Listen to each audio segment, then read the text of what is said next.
અને બાપ એ રાણપરની બજારની માલિકોર મારી વસ્તી મને માગે, રાણપરની બજારની માલિકોર વસ્તી માગે,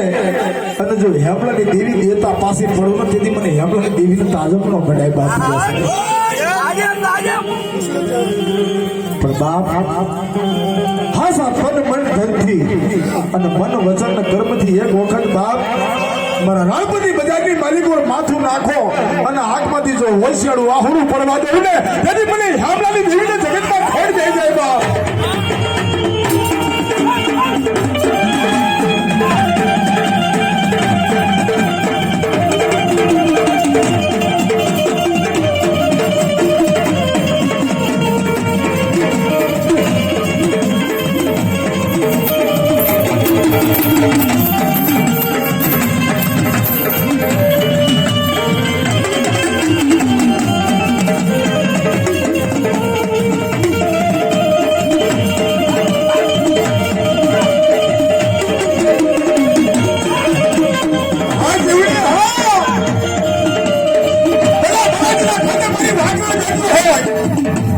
અને જીના ખાતે મારી કાળી નાગર ટપોરીને બાદ જેને જીવડી બેઠી હોય,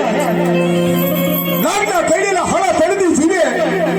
અને ભલા માણા મારી વાઘણ પાયે વાર મૂકી હોય જો ત્રણ ઘડીનો ફોન થવા તો તેની મને જીવડીને તાજમનો મનાઈ ગયા છે બા.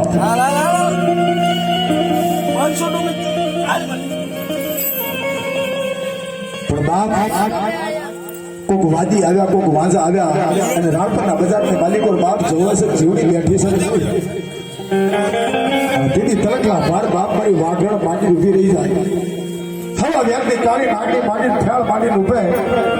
ઉભી જાય અને મારી વસ્તીને કહેવા માંડી બાપ મારી વસ્તી હોગોની વાટે બેઠી, 500 ની વાટે બેઠી, લાગ્યા લાગ માંગ્યા ભાગ્યા ભાગ માંગ્યા બધા તારી દાદા હેમલાની દેવીને જોવી છે. અને તેથી જો દાદી બોલાવું જબડી જવાબ અને હાલ કહેતા જો જીવડી પાછી પડી જાવ ને તેથી ભલા માણા મને હેમલાની દેવીને જગતમાં કોઈ ઓળખે નહીં બાપે.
શું કહે છે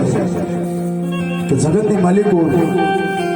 મા ને બાપ છે એ મરી જવાના છે, મોડી વેળા આવે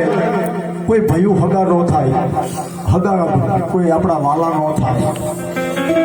હવ નો આધાર થઈ જાય. અને તેથી કોનો આધાર હોય જેના ખાતે જેની દેવી બેઠી હોય. અને તેથી મારી હેમલા દેવીને ટપોરો માર પણ ક્યાં ગઈ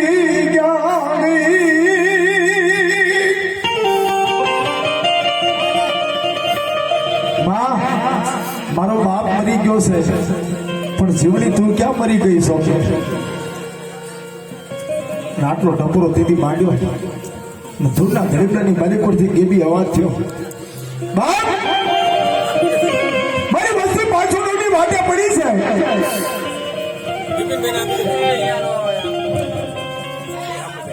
અને બહાર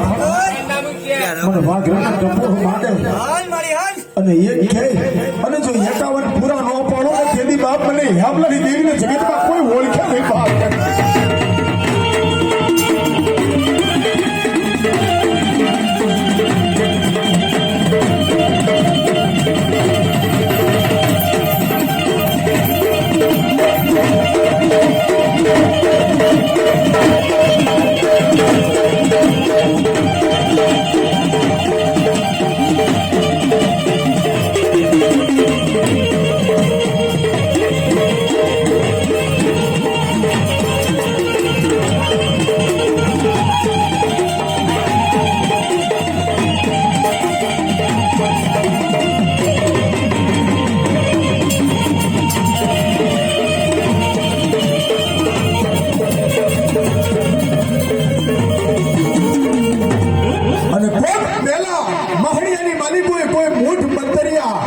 વાદી કોઈ વાદા ભલા માણાની વસ્તીની માથે ઘા કર્યો હોય જો ભલા માણા એ વસ્તીનો વ્યવહાર લઈ અને હેમલો જો જીવડી પાસો ન લાવો તેથી બાપ અને જીવડીને ખોટ નહીં જાય બાપ. અને તમારા ખાતે જો આવી જીવડી બેઠી છે ભલા માણા તમારી વસ્તીની સામે કોઈ આંગળી સીધી હોય જો એનો વ્યવહાર ભલા માણા વાઘરણ લઈને પાછી ન આવું તેથી મને વાઘરણને ખબર શું પડે ખાતે હું જીવડી બેઠી છું. આટલી બધી નાતની માલિકો મારી હેમલાની દેવીનો ભલા માણકો કે ભજન માંડ્યું હોય ભયું ભાંડરું કાકા કુટુંબ હવ મહાણ સુધીના હગા અને મહાણથી ઘરે હવ પાસા પડી જાય પણ બાપ એ મારી હેમલાની દેવીનું જેને ભજન માંડ્યું હશે ને હાસા તનમન ધનથી એના થયા હશે ને જીવતાનો જાણ્યો જો મોવાનો કાંધ્યો ભલા મારા એકદમ વાઘરણ ન બની જાવ ને તો જગતની માલિકો મને વાઘરણને કોઈ ઓળખે નહીં મરી ના હતો.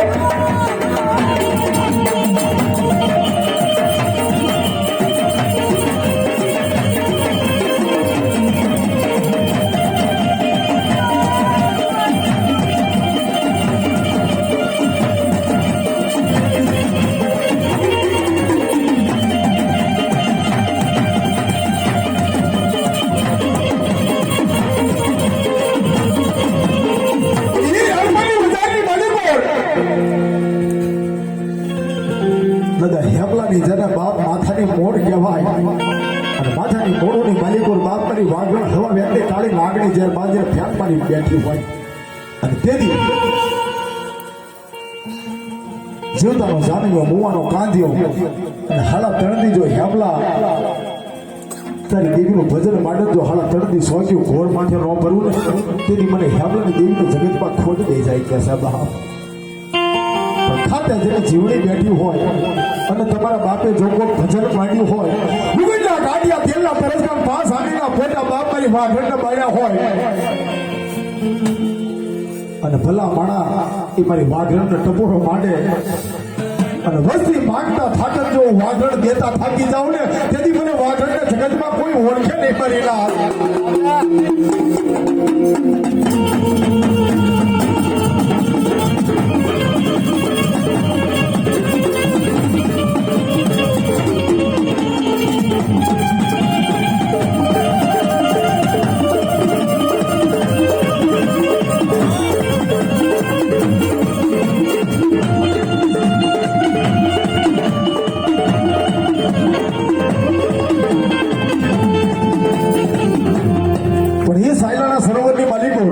દાદા પગલાની દાદા હળદિયાની દેવી કહેવાય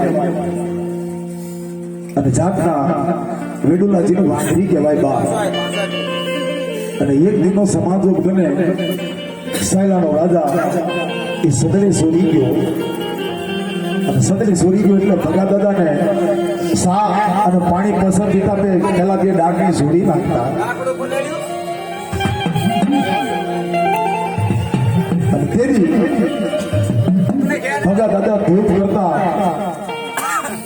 અડધા દાદા ભાડી ગયા, અડધા દાદા 3 સીપિયા નાખ્યા કે બાપુ કા ભલા મણા જો મઢમાં મારી મ્યાલની હોત ને તો મારું સદને જાત નહીં કહેશે બા હે કે મઢમાં જો મ્યાલની બેટી હોત ને તો મારું મ્યાલની દિવેલીનું જાત નહીં બાપ મઢમાં અમારી દેવી ઉડળ બની લાગે છે અને તેથી દાદો પગલો બોલ્યો બાપ જો મઢમાં દેવી ન હોય ને તો બાપ અને ભગલાને દેવીનું રખે નહીં પડે અને તેથી શું બોલ્યો